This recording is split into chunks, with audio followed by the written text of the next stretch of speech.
Om Swastiastu.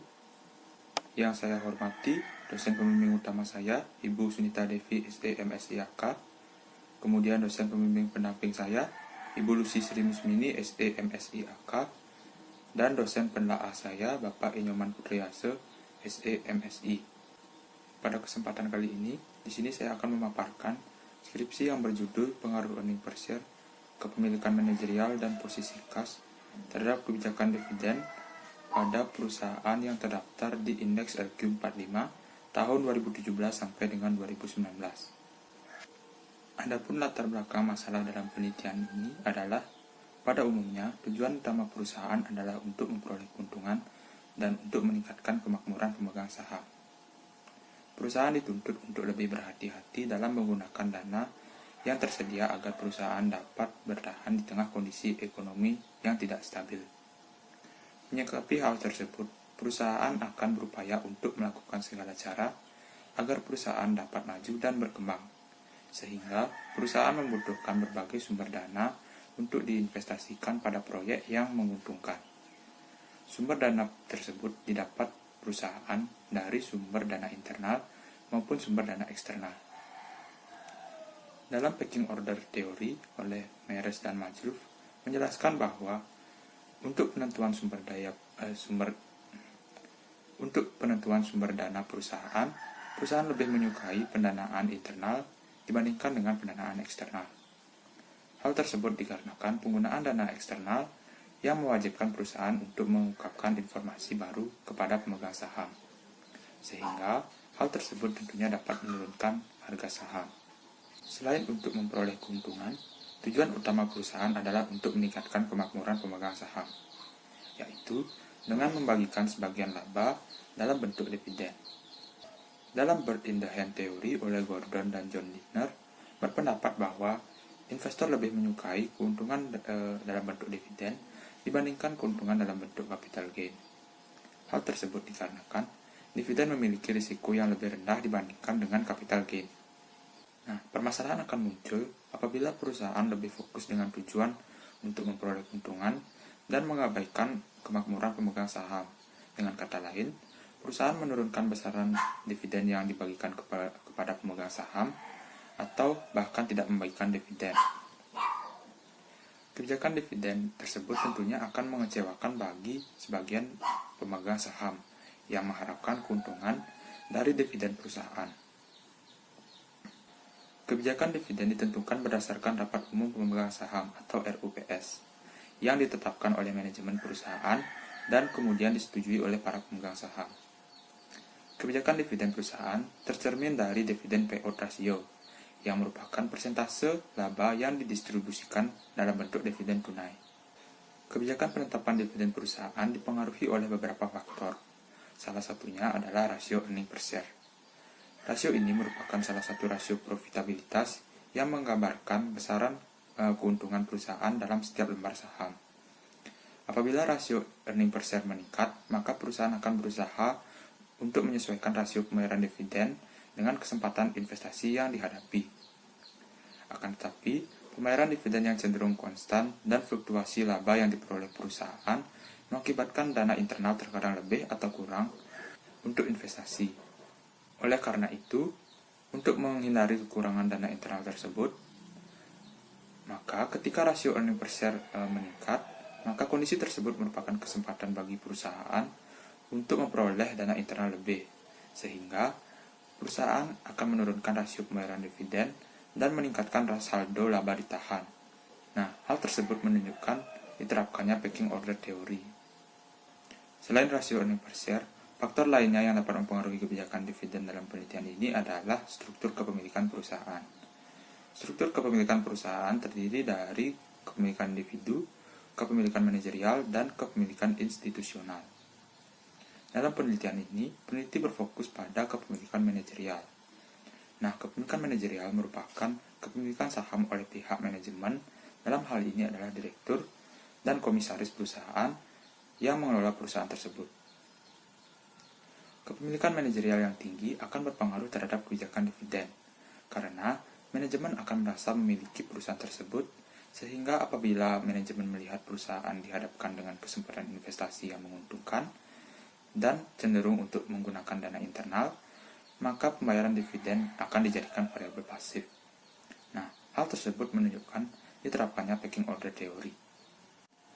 Faktor lainnya yang mempengaruhi kebijakan dividen dalam penelitian ini adalah posisi kas perusahaan. Posisi kas yang dimiliki perusahaan merupakan gambaran yang menunjukkan kekuatan kas perusahaan. Karena pembayaran dividen merupakan cash outflow, maka semakin kuat posisi kas perusahaan, berarti semakin besar kemampuan perusahaan dalam membayar dividen. Begitupun sebaliknya. Penelitian ini dilakukan pada perusahaan yang terdaftar di indeks LQ45. Indeks ini terdiri dari 45 saham perusahaan yang memiliki berbagai keunggulan, diantaranya adalah likuiditas yang tinggi, kapitalisasi pasar besar, dan fundamental perusahaan yang baik. Selain itu, peneliti juga menemukan fakta bahwa sebanyak 18 dari 20 perusahaan pada indeks IDX High Dividend 20 adalah perusahaan yang termasuk ke dalam indeks LQ45. Dengan berbagai keunggulan tersebut, menyebabkan tingginya peluang pembayaran dividen pada perusahaan yang masuk ke dalam indeks ini. Berdasarkan beberapa penelitian sebelumnya, topik mengenai kebijakan dividen telah banyak dilakukan dan memperoleh hasil yang berbeda-beda, sehingga diperlukan penelitian lebih lanjut untuk memperkuat hasil penelitian sebelumnya. Penelitian ini mengacu pada penelitian yang dilakukan oleh Pangaribuan dan kawan-kawan pada tahun 2020 dengan judul Pengaruh Investment Opportunity Set, Quick Ratio, Sales Growth, dan Return on Equity terhadap kebijakan dividen pada perusahaan dagang yang terdaftar di Bursa Efek Indonesia periode 2015 sampai dengan 2018. Pengembangan penelitian ini terletak pada modifikasi variabel independen, tahun penelitian, serta subjek penelitian. Berdasarkan latar belakang dan fenomena tersebut, maka peneliti tertarik untuk mengangkat judul mengenai pengaruh earning per share, kepemilikan manajerial, dan posisi kas terhadap kebijakan dividen pada perusahaan yang terdaftar di indeks LQ45 untuk tahun 2017 sampai dengan 2019. Adapun identifikasi masalah dalam penelitian ini, yang pertama adalah adanya dampak negatif apabila perusahaan lebih fokus dengan tujuan untuk memperoleh keuntungan dan mengabaikan kemakmuran pemegang saham. Kemudian yang kedua, terdapat beberapa perusahaan dalam indeks LQ45 yang mengalami perubahan dalam kebijakan dividen untuk tahun buku 2019. Dan yang ketiga, terdapat perbedaan hasil penelitian terdahulu sehingga diperlukan penelitian lebih lanjut. Kemudian pembatasan masalah dalam penelitian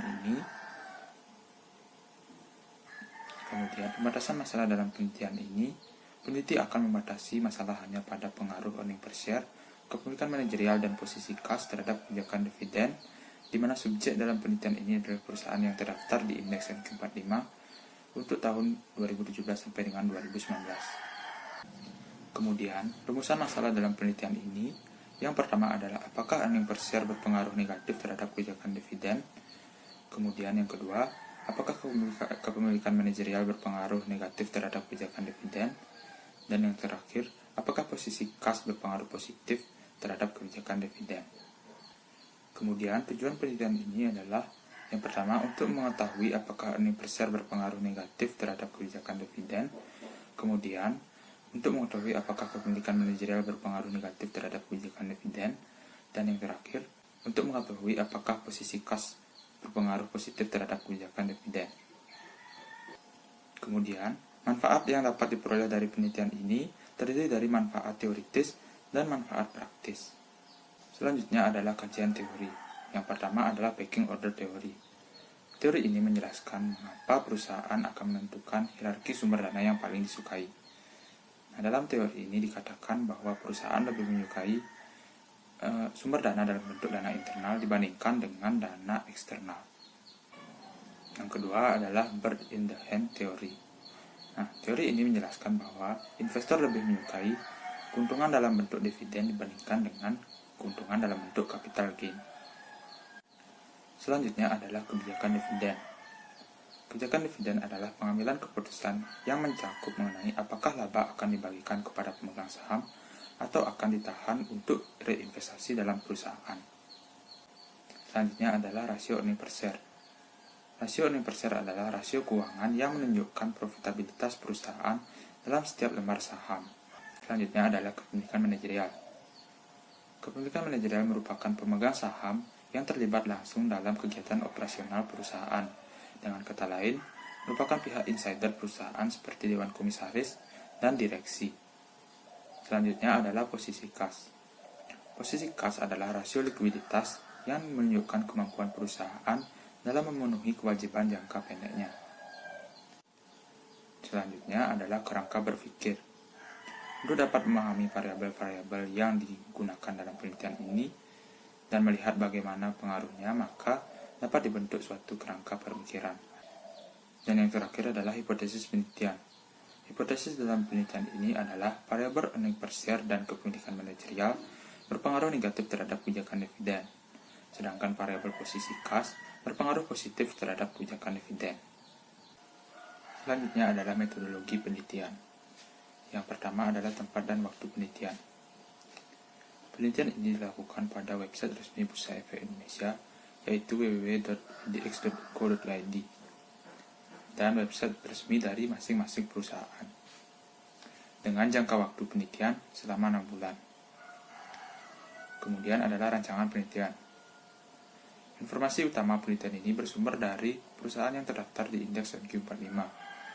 Informasi tersebut kemudian diolah dengan analisis regresi berganda menggunakan SPSS, dan hasil yang diperoleh kemudian diinterpretasikan dan ditarik kesimpulan serta saran sebagai kontribusi untuk peneliti selanjutnya. Kemudian populasi dan sampel penelitian. Populasi dalam penelitian ini adalah perusahaan yang terdaftar di indeks MQ45 periode 2017 sampai dengan 2019. Sedangkan teknik pengambilan sampel yang digunakan dalam penelitian ini adalah purposive sampling. Kemudian jenis sumber dan metode pengumpulan data. Jenis data yang digunakan dalam penelitian ini adalah data kuantitatif, sedangkan sumber data dalam penelitian ini adalah data sekunder. Pengumpulan data dalam penelitian ini dilakukan dengan cara pencatatan dokumen. Kemudian definisi operasional dan pengukuran variabel. Penelitian ini menggunakan 3 variabel bebas, yaitu earning per share, kepemilikan manajerial, dan posisi kas, di mana ketiga variabel tersebut merupakan faktor-faktor yang mempengaruhi variabel terikat dalam penelitian ini, yaitu kebijakan dividen. Kemudian metode dan teknik analisa data. Metode dan teknik analisa data dalam penelitian ini menggunakan beberapa uji, di antara adalah uji statistik deskriptif dan uji asumsi klasik yang terdiri dari uji normalitas, uji multikolinearitas, uji heterokedastisitas, dan uji autokorelasi. Kemudian uji hipotesis. Uji hipotesis dalam penelitian ini menggunakan beberapa uji, di antaranya adalah analisis regresi linear berganda, uji koefisien determinasi, dan uji signifikansi parsial atau uji T. Selanjutnya adalah hasil dan pembahasan. Yang pertama adalah hasil uji statistik deskriptif. Hasil uji statistik deskriptif menunjukkan bahwa data penelitian harus ditransformasi dengan SQRT atau square root.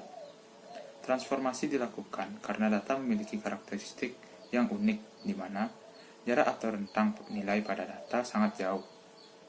Transformasi dilakukan dengan mengubah skala pengukuran data asli menjadi bentuk lain sehingga data dapat memenuhi asumsi-asumsi agar data berdistribusi normal. Setelah transformasi dilakukan, dapat dilihat bahwa pada variabel earning per share, data terdistribusi secara merata. Kemudian pada variabel kepemilikan manajerial, data terdistribusi secara merata, dan untuk variabel posisi kas, data terdistribusi tidak merata. Dan yang terakhir, pada variabel kebijakan dividen, data terdistribusi secara merata. Selanjutnya adalah uji asumsi klasik. Yang pertama adalah uji normalitas. Uji normalitas dilakukan dengan menggunakan uji one sample Kolmogorov-Smirnov test, di mana nilai signifikansi harus di atas 0,05. Berdasarkan hasil uji tersebut, data menunjukkan bahwa nilai signifikansi sebesar 0,077 lebih besar dari 0,05, sehingga dapat disimpulkan bahwa data terdistribusi normal. Selanjutnya adalah uji multikolinearitas. Hasil uji multikolinearitas menunjukkan bahwa data memiliki tolerance value lebih besar dari 0,1 dan FIF lebih kecil dari 10. Nah, dengan demikian dapat disimpulkan bahwa tidak terjadi multikolinearitas antar variabel bebas dengan variabel terikat dalam model regresi ini. Selanjutnya adalah uji heterokedastisitas yang dilakukan dengan menggunakan grafik scatter plot. Berdasarkan gambar tersebut, data menunjukkan hasil bahwa tidak ada pola yang jelas pada grafik, serta titik-titik menyebar di atas dan di bawah angka 0 pada sumbu Y, sehingga dapat disimpulkan bahwa tidak terjadi heterokedastisitas pada model regresi ini. Dan yang terakhir adalah uji autokorelasi. Uji autokorelasi dilakukan dengan menggunakan run test, di mana nilai signifikansinya harus di atas 0,05. Berdasarkan uji run test, diperoleh nilai asymptotic sebesar 0,66, di mana nilai tersebut lebih besar dibandingkan 0,05. Hal ini berarti data residual terjadi secara random atau acak, atau dapat dikatakan tidak terjadi autokorelasi. Kemudian, selanjutnya adalah uji hipotesis. Uji hipotesis yang pertama adalah analisis regresi linear berganda. Berdasarkan analisis regresi linear berganda, dapat dilihat bahwa nilai konstanta sebesar 12,998 dan bertanda negatif. Hal ini berarti apabila semua variabel independen, yaitu earning per share, kepemilikan manajerial, dan posisi kas bernilai 0, maka nilai variabel kebijakan dividen akan menurun sebesar 12,998%. Kemudian, nilai koefisien variabel earning per share sebesar 0,01 dan bertanda positif. Selanjutnya, nilai koefisien kepemilikan manajerial sebesar 20,033 dan bertanda positif. Hal ini menunjukkan bahwa kepemilikan manajerial mempunyai hubungan yang searah dengan kebijakan dividen. Hal ini berarti bahwa setiap terjadi peningkatan kepemilikan manajerial sebesar 1%, maka akan meningkatkan kebijakan dividen sebesar 20,033%. Kemudian, nilai koefisien variabel posisi kas sebesar 0,323 dan bertanda negatif. Hal ini menunjukkan bahwa posisi kas mempunyai hubungan yang berlawanan dengan kebijakan dividen. Hal ini berarti bahwa setiap terjadi peningkatan posisi kas sebesar 1%, maka akan menurunkan kebijakan dividen sebesar 0,323%. Uji hipotesis berikutnya adalah uji koefisien determinasi adjusted R-square. Uji ini dilakukan untuk menghitung besarnya pengaruh ketiga variabel bebas terhadap variabel terikat. Besarnya adjusted R-square berkisar antara 0 hingga 1, yang berarti semakin kecil nilai adjusted R-square, maka hubungan kedua variabel semakin lemah. Berdasarkan tabel berikut, koefisien determinasi menunjukkan nilai adjusted R-square sebesar 0,151. Artinya, variabel earning per share, kepemilikan manajerial, dan posisi kas berpengaruh terhadap kebijakan dividen sebesar 15,1%, sedangkan sisanya sebesar 84,9% dipengaruhi oleh variabel lainnya. Uji hipotesis yang terakhir adalah uji T. Uji ini dilakukan untuk menunjukkan seberapa jauh pengaruh suatu variabel independen secara individual dalam menerangkan variabel dependen. Berdasarkan tabel berikut, hasil uji statistik T diperoleh nilai signifikansi untuk variabel earning per share sebesar 0,663, yang lebih besar dari 0,05. Artinya bahwa earning per share secara parsial tidak memiliki pengaruh terhadap kebijakan dividen. Kemudian, variabel kepemilikan manajerial memiliki nilai signifikansi sebesar 0,035, yang lebih kecil dari 0,05. Artinya bahwa variabel kepemilikan manajerial secara parsial berpengaruh signifikan terhadap kebijakan dividen. Kemudian yang terakhir, nilai signifikansi untuk variabel posisi kas sebesar 0,036, yang lebih kecil dari 0,05. Artinya bahwa variabel posisi kas secara parsial memiliki pengaruh yang signifikan terhadap kebijakan dividen. Selanjutnya adalah pembahasan. Yang pertama adalah pengaruh earning per share terhadap kebijakan dividen. Dari hasil penelitian ini menunjukkan bahwa tinggi rendahnya rasio earning per share tidak akan berpengaruh terhadap kebijakan dividen. Hasil penelitian ini sejalan dengan hasil penelitian dari Prasetyo dan Panggabean pada tahun 2019 dan Astuti pada tahun 2020 yang menyatakan bahwa earning per share tidak berpengaruh terhadap kebijakan dividen. Hal tersebut dikarenakan beberapa perusahaan di indeks LQ45 menerapkan kebijakan dividen yang konstan. Artinya bahwa rasio pembayaran dividen perusahaan tetap. Tujuan dari penetapan kebijakan dividen konstan ini adalah untuk menarik minat investor konservatif yang merupakan jenis investor yang menghindari risiko. Selanjutnya adalah pengaruh kepemilikan manajerial terhadap kebijakan dividen.